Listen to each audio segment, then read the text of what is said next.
سیدی مولا سیدی مولا سیدی مولا سیدی مولا السلام علیکہ یا موسی کاظم السلام علیکہ یا موسی کاظم۔ بسم اللہ الرحمن الرحیم۔ ناظرین السلام علیکم، میں ہوں آپ کا میزبان ذیشان علی۔ آج ہم بات کر رہے ہیں 25 رجب المرجب کے سلسلے سے۔ ناظرین، کسی عظیم شخصیت سے اظہار عقیدت اور اس کی عظمت کا بیان انسانی معاشرے میں رائج چیزوں میں سے ایک ہے۔ اس کی ایک بنیادی وجہ ہے انسان کا فضیلتوں اور کمالات سے فطری لگاؤ۔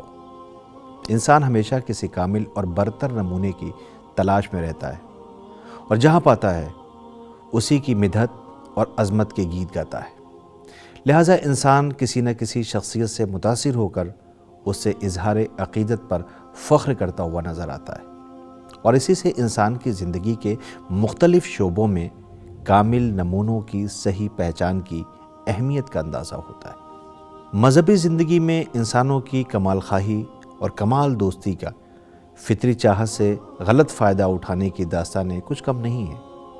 بہت سے لوگوں نے اپنے کو اللہ کے ولی اور کامل ترین انسان کے طور پر پیش کرنے کی کوشش کے ذریعہ بہت سے سیدھے سادے انسانوں کے احساسات کو اپنی دنیاوی مقاصد کے حصول کا وسیلہ بنایا۔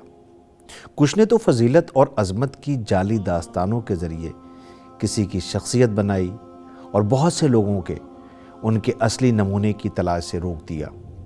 بعض نے تو اپنے مقاصد کے حصول کے لیے اصلی اور کامل نمونوں سے لوگوں کو دور رکھنے کو ہی اپنا مشن بنایا، یہاں تک کہ انہیں زندان میں ڈالنے اور ان کے قتل سے بھی پیچھے نہیں رہے، اور یوں ان سب نے مل کر انسانی قافلے کو ان کے اصلی قافلہ سالاروں سے محروم کر دیا، جس کی وجہ سے کائنات آج بھی خدا کے اصلی رہنما کی تلاش میں ہے۔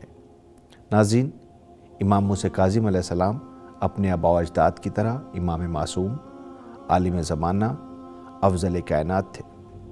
امام موسیٰ کاظم علیہ السلام صرف علمی لحاظ سے ہی نہیں بلکہ اخلاقی فضائل کے صفات بھی ہر خاص و عام کی زبان پر تھے۔ آپ کو کاظم اس لیے کہا جاتا ہے کہ آپ بہت زیادہ بردبار، صبر و تحمل کے مالک تھے۔ آپ کے دور میں کوئی بھی شخص علم و بخشش اور معرفت الہی کے میدان میں آپ کی برابری نہیں کر سکتا تھا۔ ناظرین، منصور کی خلافت کا سیاہ دور، جو کہ اپنی بدبختی کے زیر سایہ تمام اسلامی ممالک پر گرہ گزر رہا تھا، اس کے مرنے کے بعد ختم ہوا، اور لوگوں نے 22 سال تک تکلیفیں برداشت کرنے کے بعد ابھی سکون کی سانس لی۔ اس کے مرنے کے بعد اس کا بیٹا محمد، جو مہدی کے نام سے مشہور تھا، حاکم بنا۔ شروع میں مہدی کی حکومت عام لوگوں کے استقبال سے روبرو ہوئی، کیونکہ ابتدا میں اس نے لوگوں کو سبز باغ دکھائے اور عام معافی کا حکم دے کر تمام سیاسی قیدیوں، جن میں بنی ہاشم کے لوگ بھی تھے، آزاد کر دیا، اور لوگوں کے قتل کرنے، ظلم کرنے کا خاتمہ کر دیا۔ لوگوں کے تمام مال جو اس کے باپ نے ضبط کر رکھے تھے، ان کے مالک کو واپس کر دیا، اور بیت المال میں جمع خزانے کو لوگوں کے درمیان بانٹ دیا۔ یہی حالات رہتے تو اپنے ساتھ روشن نتیجے لے کر آتے، لیکن افسوس کچھ ہی دنوں کے بعد حاکم نے اپنے اصلی چہرے کو آشکار کرنا شروع کر دیا، اور گزشتہ حاکموں کے اسلام مخالف پروگرام شروع ہو گئے۔ اس نے عیش و عشرت کی محفل برپا کی، اور ان شرابیوں کو جنہیں آغاز خلافت میں دربار میں آنے کی اجازت نہ تھی، انہیں بہت زیادہ توجہ دینے لگا۔ اس کے ہمدرد افراد نے اس کام کے نتیجوں کے بارے میں جتنا ہو سکا اسے سمجھایا، لیکن اس نے ان کی باتوں پر توجہ نہ دی، اور کہا وہ لمحہ بہترین ہے جو بزم میں گزرے۔ حاکم، جو عیش و عشرت میں مشغول تھا، لوگوں کے حال سے لاپرواہ ہو گیا، اور نتیجے میں فساد اور رشوت خوری کو رواج مل گیا، اور ٹیکس وصول کرنے والوں نے لوگوں پر زمانے کو تنگ کر دیا۔ مہدی اپنے طریقے رفتار کے لحاظ سے اپنے باپ منصور سے مختلف سبب سے الگ پہچان رکھتا تھا۔ ایک وجہ سے دونوں کا طریقہ کار ایک تھا۔ باپ کی طرح بیٹا بھی بنی ہاشم کے ساتھ شدید مخالفت رکھتا تھا، جس کا ایک واقعہ امام موسیٰ کاظم علیہ السلام کے درمیان مدینے میں ہوا۔ ایک بار مہدی مدینے گیا اور پیغمبر اکرم صلی اللہ علیہ وآلہ وسلم کے روضے کی زیارت کے بعد امام موسیٰ کاظم علیہ السلام سے ملاقات کی اور امام کو علمی حوالے سے آزمانے کی غرض سے شراب کی بحث شروع کر دی۔ پھر اس کے اور امام علیہ السلام کے درمیان سوال و جواب کا سلسلہ شروع ہوا۔ مہدی نے کہا، کیا قرآن میں شراب کو حرام قرار دیا گیا ہے؟ پھر کہا، اکثر لوگ یہ جانتے ہیں کہ قرآن میں شراب پینے سے منع کیا گیا ہے، لیکن وہ نہیں جانتے کہ منع کرنے کا مطلب حرام ہونا ہے۔ امام علیہ السلام نے فرمایا، قرآن میں یقیناً شراب کو حرام قرار دیا گیا ہے۔ مہدی نے کہا، کس مقام پر؟ امام علیہ السلام نے فرمایا، پروردگار عالم سورہ بقرہ آیت نمبر 219 میں فرماتا ہے، یا آپ سے شراب اور جوئے کے بارے میں سوال کرتے ہیں تو کہہ دیجئے کہ ان دونوں میں بہت بڑا گناہ ہے۔ امام علیہ السلام کی دلیل سے مہدی سخت متاثر ہوا۔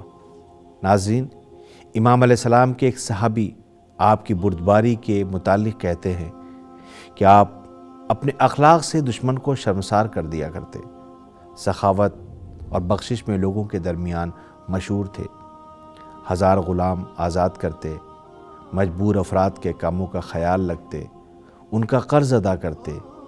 ایک دن آپ کا صحابی کام کی خاطر اپنے کھیتوں میں آیا اور آپ کو یوں محنت کرتے دیکھ کر غمزدہ ہوا۔ عرض کرنے لگا، آپ یہ کام دوسروں کے ذمے کیوں نہیں کر دیتے؟ امام علیہ السلام نے فرمایا، دوسروں کے ذمے کیوں کروں جب مجھ سے بہتر لوگوں نے یہ کام کیا ہے؟ اس نے کہا، وہ کون ہیں؟ امام علیہ السلام نے فرمایا، رسول خدا صلی اللہ علیہ وآلہ وسلم۔ میرے جد حضرت علی اور میرے آباء و اجداد، کام کرنا اور زحمت اٹھانا انبیاء اور اوصیاء الہی کی سنت ہے۔ اچھے لوگ ہمیشہ زحمت اٹھا کر ہی اپنی زندگی کے اخراجات پورا کرتے ہیں۔ شیخ مفید علیہ الرحمہ اپنی کتاب میں اور اپنے تحریر میں آپ کے بارے میں تحریر بھی کرتے ہیں کہ آپ اپنے زمانے کے عابد ترین افراد میں سے تھے، رات کو خدا کی عبادت میں مشغول رہتے، خدا کے سامنے طولانی سجدے ادا کرتے اور فرماتے، خدایا موت کو مجھ پر آسان فرما اور حساب کے وقت درگزر فرما۔ امام موسیٰ کاظم علیہ السلام میں برداشت اور غصے پر قابو کرنے کی صفت اتنی نمایاں تھی کہ آپ کا لقب ہی کاظم قرار دیا گیا، جس کے معنی ہے غصے کو پی جانے والا، اور سخت حالات میں بھی مسکراتے ہوئے نظر آئے۔ ناظرین، 15 ربیع الاول 170 ہجری میں مہدی کا بیٹا ہارون رشید عباسی حاکم وقت بنا۔ ابن خلدون کا کہنا ہے کہ یہ اپنے دادا منصور دوانقی کے نقش قدم پر چلتا۔ ہارون رشید بھی ہر ظالم بادشاہ کی طرح حق کے نمائندے امام موسیٰ کاظم علیہ السلام کو اپنی حکومت کے لیے خطرہ سمجھنے لگا اور آپ کو گرفتار کر کے قید خانے میں ڈال دیا۔ آخر کار 25 رجب 183 ہجری میں بروز جمعہ ظالم سخت دل نے آپ کو زہر دغا دے دیا۔ اس وقت آپ کی عمر محض 55 سال تھی۔ شہادت کے بعد آپ کو قید خانے سے ہتکڑی و بیڑی سمیت بغداد کے پل پر رکھ دیا گیا۔ تاہم ایک گروہ نے، جس کے سردار سلیمان بن جعفر ابن علی جعفر تھے، آپ کی تدفین کے فرائض انجام دیے اور غم و علم کے ساتھ جنازے کو لے کر کاظمین پہنچے، جہاں امام رضا علیہ السلام اپنے والد کی نماز جنازہ اور دفن کے لیے مدینے سے باعجاز امامت پہنچے۔ آپ نے نماز پڑھائی، دفن کیا۔ آخر میں ناظرین، ہم امام موسیٰ کاظم علیہ السلام کے شہادت کے موقع پر تعزیت پیش کرتے ہوئے آپ کے کچھ اقوال پیش کرنے کی سعادت حاصل کریں گے۔ امام علیہ السلام فرماتے ہیں، ہمیشہ سچ کہو، چاہے وہ تمہارے لیے نقصان دہی کیوں نہ ہو۔ آگے آپ فرماتے ہیں کہ ظالم کے ساتھ سختی سے پیش آؤ۔ بہترین بخشش مظلوم کی مدد کرنا ہے۔ تو ناظرین، امام علیہ السلام کے اس ارشاد کے ساتھ، اس فرمان کے ساتھ، اس پیغام کے ساتھ ہمیں اور ہماری ٹیم کو اجازت دیں۔ ہماری پھر ملاقات ہوگی، تب تک کے لیے خدا حافظ۔